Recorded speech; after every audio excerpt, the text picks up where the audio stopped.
മുഖ്യമന്ത്രിയുടെ മകൾ പ്രതിപട്ടികയിൽ വന്നതിന് ശേഷം ആദ്യമായി ഔദ്യോഗികമായി CPM-ന്റെ പ്രതികരണം നമ്മൾ കേട്ടു. ബഹുമാനായ CPM സംസ്ഥാന സെക്രട്ടറി MV ഗോവിന്ദന്റെ പ്രസ്താവനയാണ് കേട്ടത്. അദ്ദേഹം പ്രധാനമായിട്ടും ഊന്നി പറഞ്ഞ കാര്യം ഡൽഹി ഹൈക്കോടതിയിലെ കേസ് പെൻഡിങ് ആയിരിക്കുമ്പോൾ ഇപ്പോൾ പെട്ടെന്ന് ഈ നീക്കം നടത്തിയത് രാഷ്ട്രീയ പ്രേരിതമാണ് എന്നും ഡൽഹി ഹൈക്കോടതിയിലെ കേസ് കേൾക്കേണ്ടതായിരുന്നു എന്നാണ് പറഞ്ഞത്. പക്ഷേ വളരെ വിനയത്തോടെ അദ്ദേഹത്തെ ഓർപ്പിക്കാൻ ആഗ്രഹിക്കുന്നു, ഡൽഹി ഹൈക്കോടതിയിലെ കേസ് ഈ ചാർജ് ഷീറ്റ് വന്നതോടുകൂടി ഞങ്ങൾ ലീഗൽ ലാംഗ്വേജിൽ പറഞ്ഞാൽ ഇൻഫ്രക്ചസ് ആയി എന്ന് പറയും. ഇൻഫ്രക്ചസ് എന്ന് പറഞ്ഞാൽ ഇനി അത് പ്രസക്തമല്ലാതായി. കാരണം അവർ ആദ്യം കേരള ഹൈക്കോടതിയിലും പിന്നീട് ബാംഗ്ലൂർ ഹൈക്കോടതിയിലും ഇപ്പോൾ ഡൽഹി ഹൈക്കോടതിയിലും കൊടുത്ത കേസ് എന്ന് പറയുന്നത് SFIO അന്വേഷണം അനുവദിക്കരുത് എന്ന് പറഞ്ഞിട്ടാണ്. SFIO അന്വേഷണം അനുവദിക്കരുത് പറഞ്ഞു. ഈ രണ്ട് കോടതികൾ തള്ളി മൂന്നാമത്തെ കോടതി സ്റ്റേ കൊടുക്കാൻ വിസമ്മതിച്ചു. 8 മാസമായിരുന്നു SFIOയുടെ കാലാവധി. ആ കാലാവധി കഴിഞ്ഞിട്ടും SFIO വെയിറ്റ് ചെയ്തു. കാരണം ഡൽഹി കോടതിയിലെ കേസ് പെൻഡിങ് ആയിരുന്നു. പക്ഷെ കഴിഞ്ഞ ദിവസം സ്റ്റേക്ക് വേണ്ടി ആർഗ്യൂ ചെയ്തപ്പോൾ സ്റ്റേ ഇല്ല എന്ന് പറഞ്ഞാൽ അതിൻ്റെ അർത്ഥം SFIOയ്ക്ക് മുന്നോട്ട് പോകാമെന്നുള്ളതാണ്. ആ സ്റ്റേ റിജക്റ്റ് ചെയ്ത പശ്ചാത്തലത്തിലാണ് SFIO തയ്യാറാക്കി വെച്ചിരുന്ന കുറ്റപത്രം കോടതിയിൽ നൽകിയത്.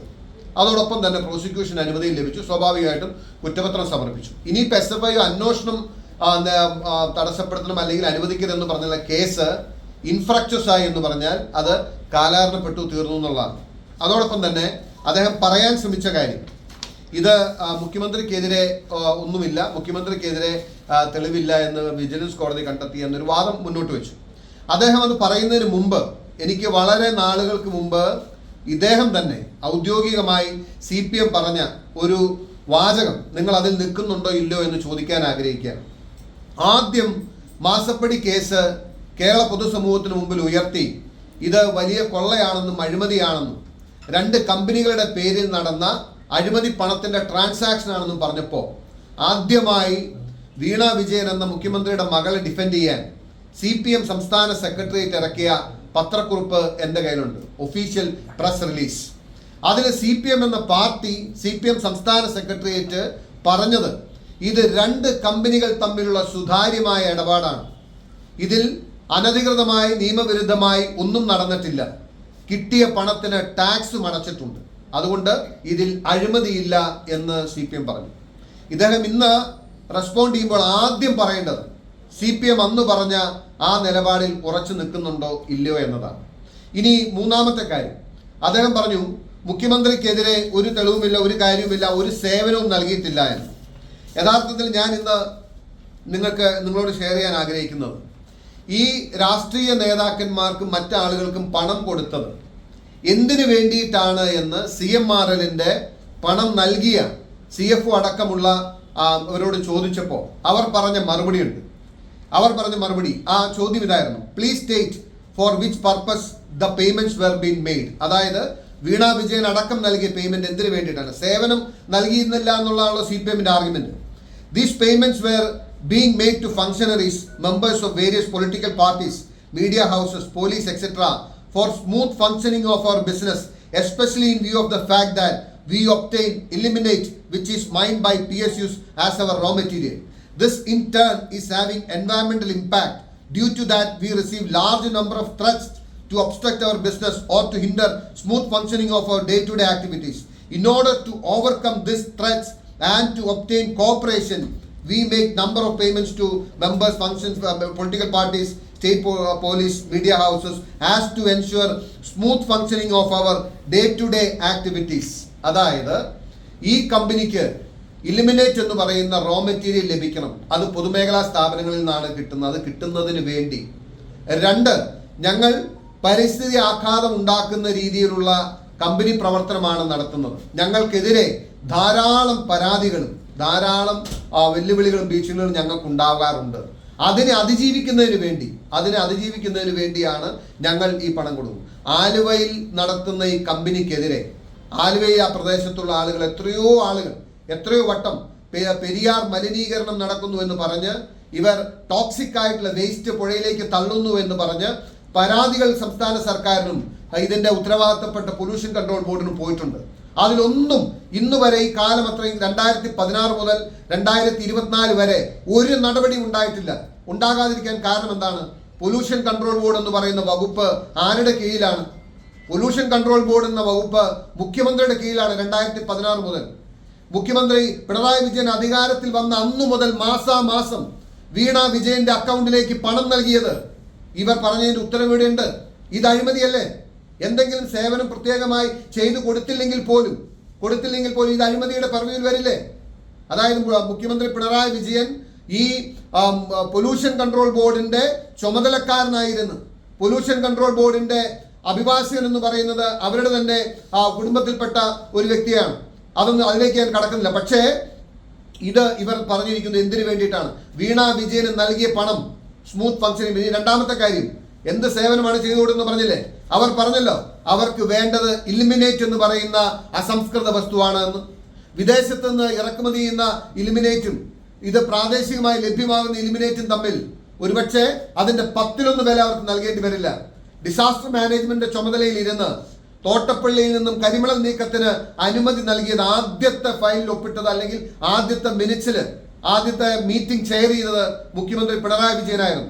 അതിനുശേഷമാണ് ആലപ്പുഴ ഡിസാസ്റ്റർ മാനേജ്മെന്റ് ആ തീരുമാനമെടുക്കുകയും ആ തീരുമാനത്തിന്റെ ഭാഗമായി ഇലിമിനേറ്റ് ഇന്ന് IREയിലും KMMLലും അവൈലബിൾ ആയത്, PSUവിൽ നിന്നും ലഭിക്കുന്നത്.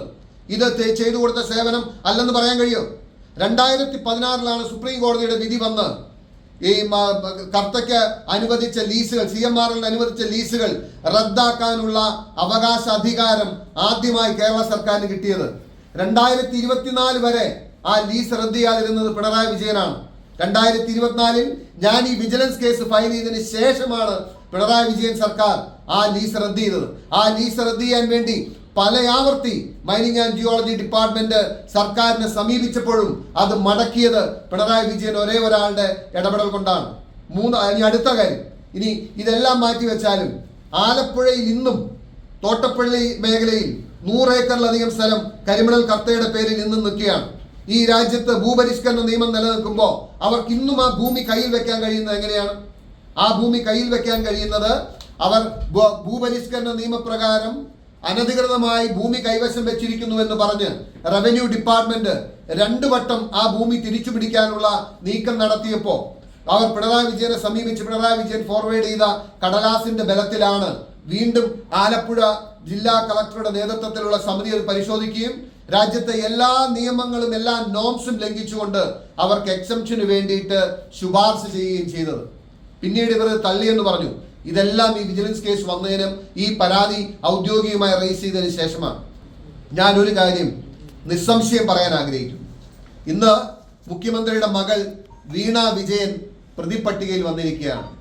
നിസ്സംശയം ഞാൻ പറയുന്നു, കേരളത്തിന്റെ മുഖ്യമന്ത്രി പിണറായി വിജയൻ പ്രതിപട്ടികയിൽ വരുന്ന നാളുകൾ അതിവിദൂരമല്ല.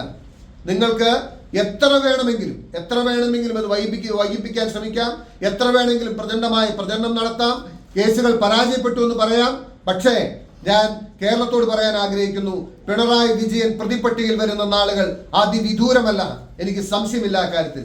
പിന്നെ അദ്ദേഹത്തെ തെറ്റിദ്ധരിക്കുക, അദ്ദേഹം ഇപ്പോൾ അവസാനമായി പറഞ്ഞ കാര്യം ഹൈക്കോടതി വിധിയുടെ 61ാമത്തെ പാരഗ്രാഫിൽ മറ്റുള്ളവർക്കെതിരെ കേസ് കൊടുക്കാത്ത എന്തുകൊണ്ടെന്ന് ചോദിച്ചു എന്നാണ്. ഒന്നുകിൽ അദ്ദേഹം ഒരു അഭിഭാഷകനല്ലാത്തതുകൊണ്ട് അദ്ദേഹത്തെ തെറ്റു പറയുന്നില്ല, അല്ലെങ്കിൽ അദ്ദേഹത്തിന് ഈ കാര്യം പറഞ്ഞു കൊടുത്ത ആള് അദ്ദേഹത്തെ ഒരു വിഡ്ഢിയാക്കുന്ന രീതിയിലാണ് കാര്യം പറഞ്ഞു കൊടുത്തത്. കാരണം അതിൻ്റെ അകത്ത് കീഴ്ക്കോടതി താഴെയുള്ള വിജിലൻസ് കോടതി മറ്റുള്ളവർക്കെതിരെ കേസ് കൊടുക്കാത്തത് കൊണ്ട് ഈ പരാതി രാഷ്ട്രീയ പ്രേരിതമാണോ എന്ന് സംശയിക്കേണ്ടതുണ്ട് എന്ന് പറഞ്ഞ കാര്യം പരാമർശിച്ചതിന് ശേഷം, as I have stated in the facts related by the petitioner might probably spark suspicion. It was premature for the special court to observe that political motive might have triggered the revision petition for institution of the prosecution of the complaint. In my view, the observation was unwarranted and the same stand quashed. അതായത് ഗോവിന്ദൻ പറഞ്ഞതിന്റെ നേരെ ഘടകവിരുദ്ധമാണ് ഹൈക്കോടതി വിധിയിൽ പറഞ്ഞത്. മറ്റുള്ളവർക്കെതിരെ പരാതി കൊടുത്തില്ല എന്നതുകൊണ്ട് ഇത് രാഷ്ട്രീയ പ്രേരിതമാണ് എന്ന പരാമർശം കോടതി സ്ട്രക്ക് ഡൗൺ ചെയ്തതാണ് 61ാമത്തെ പാരഗ്രാഫ്. അങ്ങ് ഒന്നുകൂടി നല്ലപോലെ അത് വായിക്കണം. ആരെങ്കിലും പറയുന്നത് കേട്ടിട്ട് അങ്ങേ പോലെ ഒരാള് ഇതുപോലുള്ള കാര്യങ്ങൾ കേരളത്തിന്റെ പൊതുസമൂഹത്തിന് മുമ്പിൽ പറയരുത് എന്ന് വളരെ വിനയത്തോടു കൂടി അങ്ങേ ഞാൻ ഓർമ്മിക്കാൻ ആഗ്രഹിക്കുന്നു. പിന്നെ ഹൈക്കോടതി അതിൽ ഇന്റർവ്യൂ ചെയ്യാൻ മടിച്ചെങ്കിലും ഹൈക്കോടതി വിധിയുടെ 63ാമത്തെ paragraph, in the present case the complaint would only place certain materials highlighting suspicions based on the allegations in the complaint and not facts constituting the offence alleged. അതായത് അറ്റ്ലീസ്റ്റ് ഹൈക്കോടതി പറഞ്ഞിരിക്കുന്നു, ഇന്ന് അഴിമതി നടന്നു എന്ന് സംശയിക്കുന്ന സാഹചര്യങ്ങൾ എനിക്ക് കൊണ്ടുവരാൻ കഴിയും. It may take some time. ശരിയാണ്, എൻ്റെ പോരാട്ടം, എൻ്റെ അധ്വാനം, എൻ്റെ ഈ ഒരു കാര്യത്തിലുള്ള മുമ്പോട്ടുള്ള യാത്രയിൽ ഒരുപക്ഷെ സമയമെടുത്തെന്ന് വരും കോടതികൾക്ക് ബോധ്യപ്പെടാൻ, കോടതികൾക്ക് 100%. കാരണം ഈ ഒരു വിധി തിരിച്ചായിരുന്നുവെങ്കിൽ മകളോടൊപ്പം പിണറായി വിജയൻ ഇന്നത്തെ ദിവസം പ്രതിപട്ടികയിൽ നിൽക്കുമായിരുന്നു. ഞാൻ പോരാട്ടം നടത്തുന്ന ആരോടാണെന്ന് എനിക്കറിയാം. സർവാധികാരവും കയ്യിലുള്ള ഉഗ്രപ്രതാപശാലിയായ പിണറായി വിജയനോടാണ് ഈ കേവലം ഒരു ആദ്യവട്ടം MLA ആയ സാധാരണക്കാരനായ ഞാൻ പോരാടുന്നത് എന്ന ഉത്തമ ബോധ്യം എനിക്കുണ്ട്.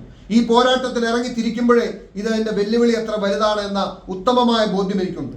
നിയമ സംവിധാനങ്ങളിലുള്ള പരിമിതികളും നിയമ സംവിധാനങ്ങളെ എന്തുമാത്രം സമ്മർദ്ദപ്പെടുത്തുമെന്നൊക്കെയുള്ള കാര്യങ്ങളെ സംബന്ധിച്ച് വ്യക്തമായ ധാരണ എനിക്കുണ്ട്. പക്ഷേ ഞാൻ ഇന്നും ആവർത്തിച്ച് കേരളത്തിന്റെ പൊതുസമൂഹത്തോട് പറയാൻ ആഗ്രഹിക്കുന്നു, ഈ കാര്യത്തിൽ നടന്നിട്ടുള്ളത് പച്ചയായ അഴിമതിയാണ്, കൊള്ളയാണ്, കൊടും കൊള്ളയാണ്. പക്ഷേ ആരെയൊക്കെ നിങ്ങൾക്ക് കവർ ചെയ്യാൻ കഴിഞ്ഞാലും മുകളിലുള്ള ഒരാളെ കവർ ചെയ്യാൻ കഴിയില്ല എന്നതുകൊണ്ടാണ് ഇന്ന് മുഖ്യമന്ത്രിയുടെ മകൾ പ്രതിപട്ടികയിൽ വന്നത്. അല്ലെങ്കിൽ മറ്റൊരു ക്യാപ്സ്യൂൾ അവർ പ്രയോഗിക്കുമായിരുന്നു. എന്താണ്? കഴിഞ്ഞ ദിവസം നിയമസഭയിൽ ഈ വിഷയം സംസാരിച്ചപ്പോൾ CPM-ന്റെ ഔദ്യോഗികമായിട്ടുള്ള ആർഗ്യുമെന്റ് എന്ന് പറയുന്നത് നിർമ്മല സീതാരാമന്റെ കിങ്കരന്മാർ എഴുതിവിടുന്ന കടലാസുകൾക്ക് ഞങ്ങൾ വില കാണുന്നില്ല എന്നാണ്. കഴിഞ്ഞ ദിവസം ഒന്നിച്ച് പുട്ടും കടലയും കഴിച്ചതുകൊണ്ട് ഇനി അത് പറയില്ല എന്ന് ഞാൻ വിശ്വസിക്കുന്നു. ഇന്ന് പിണറായി വിജയൻ, അന്നും ഞാൻ പറഞ്ഞിരുന്നു, 1,72,00,000 അല്ല, അതിനപ്പുറം കോടികൾ ഇതേ കമ്പനിയിൽ നിന്നും വീണ വിജയൻ വാങ്ങിയിട്ടുണ്ട് എന്ന് പറഞ്ഞു. ഇന്നത് സത്യമായി തെളിഞ്ഞ് 2.7 കോടി വീണ വിജയൻ വാങ്ങിയതായി ഔദ്യോഗികമായി കുറ്റപത്രമായി ഇന്ന് ഈ സംസ്ഥാനത്തിന്റെ നിയമ സംവിധാനങ്ങൾക്ക് മുമ്പിലുണ്ട്. അതുകൊണ്ട് CPM ഇനിയും ന്യായീകരിക്കട്ടെ. ഒന്നിന് പിറകെ ഒന്നായി നേതാക്കന്മാർ വന്ന് ഈ മുഖ്യമന്ത്രിയുടെ മകളെ ന്യായീകരിച്ച് ഈ പാർട്ടിയുടെ അസ്തിത്വവും അടിവേരും നിങ്ങൾ ഇളക്കുമെന്ന കാര്യത്തിൽ സംശയമില്ല. ഞങ്ങളും ആഗ്രഹിക്കുന്നത് അത് തന്നെയാണ്. നിങ്ങൾ എന്തുമാത്രം ന്യായീകരിക്കാൻ കഴിയുമോ അത്രയും ന്യായീകരിക്കുക. കാരണം ഈ കൊള്ളയുടെ പങ്ക് പറ്റാത്തവരായി CPM-ന് ആരെങ്കിലും ഉണ്ടെന്ന് ഞാൻ കരുതുന്നില്ല. അതുകൊണ്ട് തന്നെ ന്യായീകരണം നടക്കട്ടെ. ഞാൻ പറയുന്നു, വിജിലൻസ് കേസ് തള്ളിയത് കൊണ്ട് ഞങ്ങൾ ഈ പോരാട്ടത്തിൽ നിന്നും പിന്നോട്ട് പോവില്ല.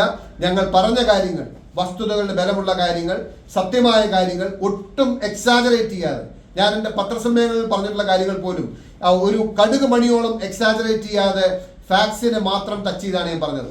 ഞാൻ നേരത്തെ പറഞ്ഞില്ലേ, ഇവിടെ പിണറായി വിജയൻ കൈവശം വെച്ചിരിക്കുന്ന മലിനീകരണ നിയന്ത്രണ ബോർഡിന്റെ അധികാരം, ഈ കമ്പനി നടത്തുന്ന മലിനീകരണവുമായി ബന്ധപ്പെട്ട ഒരു കമ്പനിയാണ്, അല്ലെങ്കിൽ അവരുടെ പ്രവൃത്തിയാണ്. അവർക്കെതിരെ എത്രയോ ആളുകൾ പെരിയാറിന്റെ പുഴ മലിനീകരിക്കുന്നതുമായി ബന്ധപ്പെട്ട എത്ര നൂറുകണക്കിന് പരാതികൾ ഈ സർക്കാരിന് ലഭിച്ചു. ഒന്നിനും ആക്ഷൻ ഉണ്ടാവാത്ത എന്തുകൊണ്ടാണ്? മകൾക്ക് മാസാമാസം അക്കൗണ്ടിലേക്ക് പണം നൽകിയാണ്.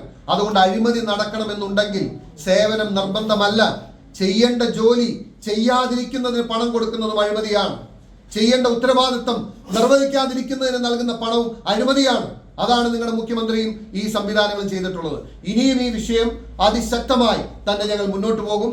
ഞാൻ പറയുന്ന ഔദ്യോഗികമായി കോൺഗ്രസിന്റെ KPCC പ്രസിഡന്റ് പറഞ്ഞു കഴിഞ്ഞു, എന്തെങ്കിലും രാഷ്ട്രീയ ധാർമ്മികത ഉണ്ടെങ്കിൽ മുഖ്യമന്ത്രി സ്ഥാനമൊഴിയണം. അതല്ലെങ്കിൽ നാളുകളിൽ അദ്ദേഹത്തിന് സ്ഥാനമൊഴിയേണ്ട സാഹചര്യം ഉണ്ടാകും. Let's wait and see.